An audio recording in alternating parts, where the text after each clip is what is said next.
They really do. You try to be a good person. You try to be a really good person, and then things go badly, or someone says something stupid, and it gets blown all out of proportion. Like, my senior year in high school. Me and my best friend, super close. She found out she was pregnant, and she didn't know if she could stay in school. And I told her, I was like, you should at least try, because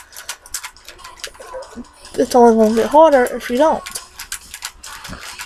So she dropped out, and she went to homebound, and then she dropped out of homebound, and she had her child. Well, somewhere right after she dropped out, this whole argument started. I don't even know how it started. Apparently, I'm the one, I started talking about her, and all this just wasn't true. And I just think it's funny how someone can tell somebody something that they think that they said you said, and then you can tell the person, I didn't say anything, and then next thing you know, you're not friends with them.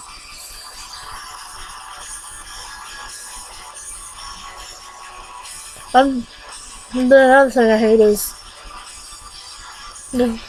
I'm not gorgeous by any means. I'm not perfect. I mean, I'm not exactly skinny either. But I am a decent person. I'm a good person. And I deserve happiness. And it pisses me off that I'll talk to somebody and I'll get to liking them, and then they say, I see us as just friends, or I see you as a sister, or I want to be friends because I don't know if this is going to work out, but we can be friends and start hanging out. If things happen, they happen. Then another thing I hate is someone tells you, start talking to this person. They're a good person, and you might like them. And then I start talking to them, and then the next thing I know, the person who told me to talk to them is dating them. You know, I have problems. You know, I'm not perfect by any means. I mean, my parents got divorced when I was 7. My dad got a new girlfriend when I was 11. They got married, and me and her did not get along. I mean, his first girlfriend after he got married was abusive to me. I got hit and slapped around, and I tried to defend myself, and I told my dad several times. And no matter how many times I told him, he did not believe me until it was too late. And then she broke up with him, and she moved out, and I was happy. It's party season, and has all the prettiest dresses, next thing I know,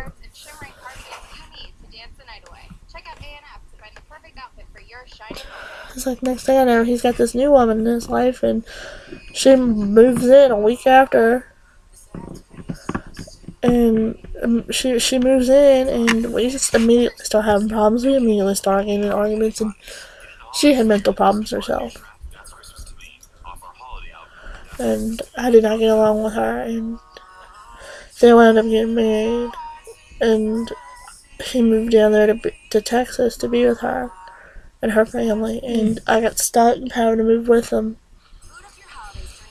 And me and her we were in yelling matches, fist fights. I mean, I had to serve 6 months probation because I had to defend myself against her, and I was the one that got charges wound up put against me. So it kind of sucked.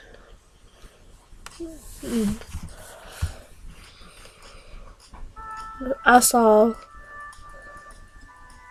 I want a relationship. I'd love a relationship. I want a good guy. But I'm afraid to let someone in. because I saw how my parents' marriage ended. And I don't want it to be like that for me. I'm afraid to love someone and marry them and have kids and then it end the same way.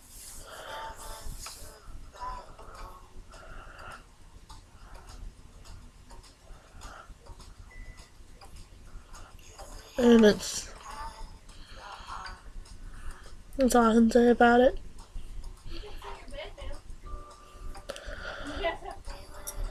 And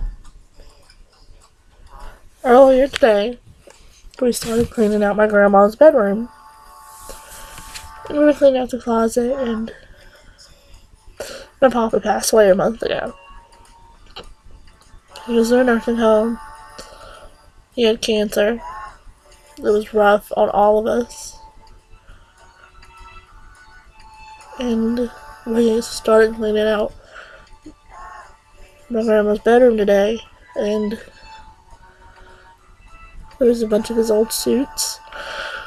We're giving them away to Goodwill. Things get a little bit more surreal as time goes on. About 2 weeks ago, I bought a poinsettia, and I went across the yard to where the church is, where he's buried, and I put a poinsettia on his grave, and I sat down, and I talked and I cried to him. Cried at him. Because the way he went out was not easy. And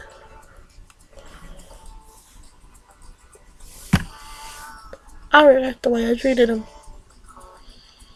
Because he was stubborn, and sometimes I had to get stubborn right up against him. But, well, that's another conversation for another time.